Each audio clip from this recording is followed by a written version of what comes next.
Continuamos recibiendo invitados en este set de entrevistas y en nuestro escenario habitual de Visión 6 Televisión. En este caso, pues hablamos de la vida social, de la vida laboral y participativa de la ciudad, así que parte muy activa en la ciudad y en la región es Comisiones Obreras. Con nosotros esta mañana, secretario general de Comisiones Obreras en Castilla-La Mancha, Francisco de la Rosa, bienvenido. Bien hallado. Bueno, Diego, hablamos un poco de vida social, participativa, laboral, y la feria es el momento en el que confluyen todas esas vidas, por decirlo de alguna manera. Primero, preguntarle, ¿ha tenido la oportunidad de visitar, por ejemplo, el stand de Comisiones Obreras? Bueno, la verdad es que he tenido poco tiempo para llegar hasta el stand, pero por supuesto sí lo he visitado. Para nosotros era importante el poder tener también una presencia física en la feria, que los trabajadores, que nuestros afiliados y afiliadas, y bueno, y los trabajadores y trabajadoras en general, tuvieran también un punto de referencia, un lugar de encuentro. La feria nunca debe ser un lugar de conflicto, sino de concordia y de entendimiento. De hecho, pues hay que incluso potenciar encuentros entre la propia administración, los empresarios. Yo hablaba con Artemio ayer mismo de ese extremo, ¿no? Es decir, que la feria sirva como un pretexto para poder reunirnos, para que la gente vea que el diálogo es una realidad y que somos capaces de llegar a acuerdos. Otra cosa es que, bueno, lleguemos a esos acuerdos, que será el siguiente capítulo que pasará justo a partir del día 18, cuando esta feria de la concordia, diría yo, termine, ¿no? Bueno, hay que hablar de la situación laboral, porque en Albacete, quería decir, con la feria parece como que esos datos del paro del mes de agosto se retrasan al mes de septiembre, así que es una leve recuperación de lo que viene siendo el verano laboral. No sé, Francisco, cuál es el dibujo que nos puede hacer de la situación laboral que tenemos en Castilla-La Mancha. Bueno, desgraciadamente hay un largo camino por recorrer. Destruir derechos en general y derechos laborales en particular es muy fácil, es muy sencillo, ¿no? Lo que ha pasado con esta crisis que parece que queremos salir de ella, pero que luego veremos que efectivamente para los trabajadores todavía no ha terminado y todavía sigue instalada de manera tozuda, pues lo que ha hecho esa crisis es llevarse, también hay que decir, por voluntad política, fundamentalmente del Partido Popular, es una opinión muy personal, como comprenderéis, pues se ha llevado un montón de derechos. Destruir derechos es muy fácil, recuperar esos derechos cuesta muchísimo tiempo. Y aunque es verdad que la situación laboral ha mejorado ligeramente y también la situación económica, lo que también es cierto es que esa realidad no ha llegado a los ciudadanos tal y conforme debería haber llegado. Hay empresas que están notando la recuperación y yo creo que eso es bueno para todos, porque cuando se genera riqueza, pues todo funciona mejor. Lo que pasa es que en lo que se refiere a la redistribución de esa riqueza, ahí tenemos unas grandes lagunas. Tenemos dos grandes asignaturas pendientes. Una tiene que ver con empleo estable y con derechos. Es decir, no es un empleo que dura 5 horas, 7 días, un mes y medio, sino un empleo que le permita a una familia, a una persona, a alguien joven, como tú, por ejemplo, tener una visión de futuro. Decir, oye, es que yo voy a empezar a trabajar y puedo plantearme comprarme un piso, establecer mi vida, en definitiva, vivir con dignidad.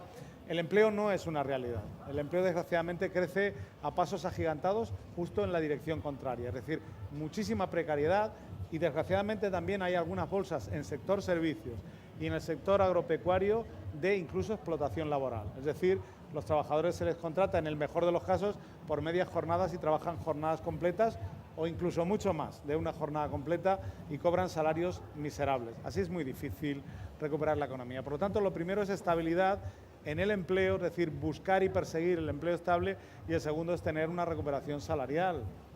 Esta ciudad, esta provincia, esta comunidad autónoma depende de una manera muy importante del consumo interno. Es el consumo interno el que determina el crecimiento de la economía de esta tierra. Si los salarios no suben, si los salarios no existen, es muy difícil recuperar la economía. O sea que por propia inteligencia empresarial, creo que este año debe ser el año en el que la recuperación económica y la recuperación salarial diera un salto cualitativo y cuantitativo. Hacer subidas salariales que estuvieran por encima del 3% sería la mejor medicina y la mejor receta para salir definitivamente de la miseria en esta tierra. Pues precisamente, no sé cuál es la relación con la patronal, con CECAM, si están de acuerdo en ese tipo de negociación colectiva, si van a ir de la mano o tienen un poco las mismas pretensiones o seguimos apretando un poquito. Nosotros firmamos hace apenas un par de meses un documento entre Comisiones UGT y la CECAM, en el que hablábamos precisamente eso, de la incentivación en la contratación, Hablábamos también de la no discriminación, por ejemplo, de la mujer. Hablábamos de unas subidas salariales que permitieran la recuperación, es decir, un documento que, aunque fuera una declaración de intenciones, tenía una intención muy clara, y es la que en la negociación colectiva, que debe empezar ya este próximo mes de octubre de manera más intensa, pues se contemplen todas esas cuestiones. La relación no es mala, creo que hemos entendido que para salir de todo esto juntos tenemos que estar juntos y tenemos que tener toda la flexibilidad y conceder todo lo que sea necesario por ese bien mayor, que es que todos vivamos mejor, los empresarios y los trabajadores, pero es que nos necesitamos. Otra cosa bien distinta es lo que va a pasar en el ámbito nacional. Justo antes de empezar el verano se rompían las negociaciones de ese tercer acuerdo de negociación colectiva, precisamente por la parte más débil, porque no querían subir los salarios. Bueno, para nosotros será un reto este año, no solo en Albacete, sino en toda España. Si no hay voluntad de que haya una subida salarial, yo no descarto que incluso podamos tener un otoño caliente y que por lo tanto haya movilizaciones, porque este es el momento en el que hay que recuperar. Cuando la economía se recupera, la redistribución de la riqueza tiene que ser una realidad. Por un lado trabajadores, por un lado empresas, empresarios y por otro lado las instituciones. Desde Comisiones Obreras hablábamos antes, en la época del Partido Popular, de pérdida de poder adquisitivo, difícil de recuperar ahora. ¿Cómo están estas relaciones entre sindicatos, patronal e instituciones, en este caso con el gobierno regional, haciendo también valoración de los presupuestos? ¿Se puede participar, se puede crear una hoja de ruta laboral que sea efectiva y necesaria, de acuerdo a las necesidades de la región? Se puede y además se debe. El diálogo social y el diálogo con el gobierno es una obligación, no es un gesto ni una buena intención, es una obligación por parte de todos. El gobierno ha tenido, desde luego, no podemos compararlo con el gobierno de Cospedal, no tiene nada que ver, pero ha tenido una velocidad demasiado corta en lo que se refiere a la recuperación social y laboral de los ciudadanos de Castilla-La Mancha. Nosotros hemos reclamado desde el primer momento que era necesario imprimir una velocidad más, porque si no podríamos estar décadas aspirando a tener algo parecido a lo que teníamos hace apenas 8 o 10 años. Y por lo tanto, ese es el mayor déficit que hemos notado. Luego hemos tenido un hándicap muy importante, como ha sido que por primera vez en esta tierra no se aprobaran en primera instancia unos presupuestos, lo cual nos ha hecho perder un tiempo precioso, porque esos presupuestos deberían haber servido para una recuperación o para establecer esa hoja de ruta de recuperación del nivel de vida de las personas. Bueno, al final todo bien empleado, porque finalmente, y aunque al final del año, prácticamente en el último trimestre, tendremos presupuesto, situaremos un techo de gasto por encima, que era algo que también nos preocupaba, y confiamos en que la realidad de lo que queda de año y sobre todo y fundamentalmente el presupuesto de 2018 sirva para avanzar en caminos muy concretos. Es decir, el gobierno, la patronal, los sindicatos tenemos que tener muy claro que hay que terminar de recuperar la sanidad que teníamos antaño, que hay que crear en torno a 7.000 puestos de trabajo en la sanidad pública en Castilla-La Mancha, para que todos tengan derecho a una sanidad de calidad, para que no sea solo unos pocos, en función del lugar en el que uno viva o en función del nivel salarial o de renta que pueda llegar a alcanzar, sino que hay que aspirar a una sanidad universal, con centros sanitarios suficientes y bien dotados. Eso vale dinero, pero es que el presupuesto de esta tierra tiene que ir precisamente para ese tipo de cosas. O la educación, que es básica y fundamental. Otro buen montón de miles de trabajadores deben de incorporarse, no para que los maestros trabajen menos, como algunos parece ser que les empeñan en decir, sino para que no haya tantos niños por aula y nuestros hijos tengan derecho a una educación razonable. Y sobre todo para que pueda haber profesores suficientes, no solo, insisto, en las grandes urbes, sino también en la sierra, y que no haya niños que tengan que hacer decenas o centenares de kilómetros para poder recibir clase. Y luego, la piedra angular de la educación, una universidad que ha funcionado muy bien, que nos ha situado muy bien en el futuro y que desgraciadamente está paralizada. Hay que invertir mucho más en investigación, en I+D, y eso tiene que hacerlo la universidad.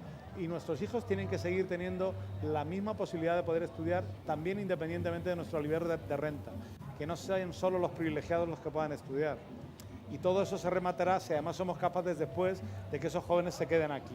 Parece como que se nos ha inculcado ya se nos ha acostumbrado a trabajar con menos y parece que es lo normal. Hablo de los empleados públicos, que ha sido pues, un sector muy castigado también durante estos años y al que socialmente se le castiga también. Popularmente, lo que decía, no para que trabajen menos, sino para que las instituciones o ese empleo público funcione mejor y revierta en calidad al ciudadano, ¿no? No se nos debe de olvidar de que el funcionario es esa persona que presta un servicio público. Y los ciudadanos siempre reclamamos calidad en los servicios públicos. Nos cabreamos, nos enfadamos cuando tenemos que estar horas interminables esperando para pasar al médico de cabecera, o cuando nos programan una operación para no sé cuántos meses, o cuando visitar a un especialista es una odisea. Bueno, pues para que todo eso no ocurra, lo que tiene que haber es una inversión. Ahí tiene que haber una dotación, pero tiene que haber personal suficiente, porque entonces eso no ocurrirá. Porque la alternativa no es la sanidad privada. Porque la sanidad privada lo que haría fundamentalmente sería discriminar a unos ciudadanos frente a otros. En esta tierra hay que aspirar a tener una sanidad para todos, y por eso, porque además los funcionarios prestan un servicio público, y para que ese servicio público sea de calidad, tienen que estar no solo bien remunerados, porque también es un mito decir que los empleados públicos ganan un pastón. No es verdad. Hay muchos empleados públicos que no ganan 800 euros al mes, y eso lo que nos tiene que llevar es a la conclusión de que también las personas tienen que tener un salario digno para prestar un servicio con dignidad. Francisco de la Rosa, quería hablar también, bueno, es época de feria en Albacete, pero en muchos municipios, incluso en la capital también, es época de vendimia. Este verano hemos visto también desde aquí, desde Albacete, casos concretos de explotación laboral. Atento siempre, comisiones obreras, porque ha sido como un logro el que un determinado sector alce la voz, se le escuche, llegue a una denuncia, se haga público, salga en los medios. No sé de qué modo desde el sindicato llega hacia esos trabajadores del campo, que son temporales en muchas ocasiones, y que es un sector difícil de hacerle denunciar situaciones de falta de derechos en el trabajo, ¿no? Hombre, pensemos que estamos hablando de personas generalmente extranjeras, o por lo menos en una parte muy importante, que vienen a trabajar unos meses, a intentar coger el mayor de dinero posible y después marcharse normalmente a su país de origen para intentar vivir el resto del año con cierta dignidad. Lugares en los que por desgracia no tienen acceso al empleo, por eso vienen aquí, que nadie se engañe, que nos siguen viendo como una tierra prometida y sobre todo nos siguen viendo como el último recurso para poder ganarse la vida. No vienen porque les guste el sol o la feria, vienen por una necesidad. Y esa necesidad les hace también albergar miedo, y el miedo, pues ser capaces de aceptar cualquier tipo de condición laboral. Y ahí es donde viene la explotación. Yo aquí siempre me gusta hacerle un llamamiento fundamentalmente a los empresarios del campo, porque a veces ellos ni siquiera son conscientes de lo que están haciendo, porque contratan con una serie de intermediarios que son realmente los que terminan por explotar a los trabajadores. A veces son incluso del mismo país de origen que los trabajadores que están cosechando o que están vendimiando. Sí. Pero hay que ser cuidadoso con esas cosas, porque al final la responsabilidad no es solo del intermediario. La responsabilidad de la explotación laboral, desde un punto de vista legal y penal, es también del empresario que les contrata. Por lo tanto, con eso seamos cuidadosos, aunque solo sea porque también nos jugamos mucho, o se juegan mucho en todo lo que tiene que ver con la no impunidad, que creo que ahora se va a empezar a trabajar de manera más seria. Porque en el siglo XXI no se puede vendimiar explotando a la gente, ni se puede coger ajo ni cebolla, porque creo que por encima de todo la gente tiene que vivir con dignidad, que los productos que se recogen se hacen para que la gente viva mejor, para que pueda comer. A veces se nos olvida que la economía debería estar al servicio de las personas y no las personas al servicio de la economía, como pasa siempre. Bueno, al menos en esta tierra, que no tengamos que ver una situación como la de Pozo Cañada, donde un puñado de gente tuvo que denunciar públicamente que se les estaba explotando vilmente, pues eso, en el 2017. Rápidamente, porque nos tenemos que ir a publicidad, pero rápidamente quería marcar un objetivo desde el sindicato a nivel regional. No sé si es ese 3% de subida en los salarios, qué es lo que se marcan de forma inmediata como sindicato, porque la recuperación de la confianza de los ciudadanos en los sindicatos, no sé si también está dentro de esa hoja de ruta propia que se marcan. Pues mira, el primer reto es estar cerca de los trabajadores. Efectivamente, para recuperar la confianza de los que la han perdido o de los que piensan que ya no somos tan útiles como antaño.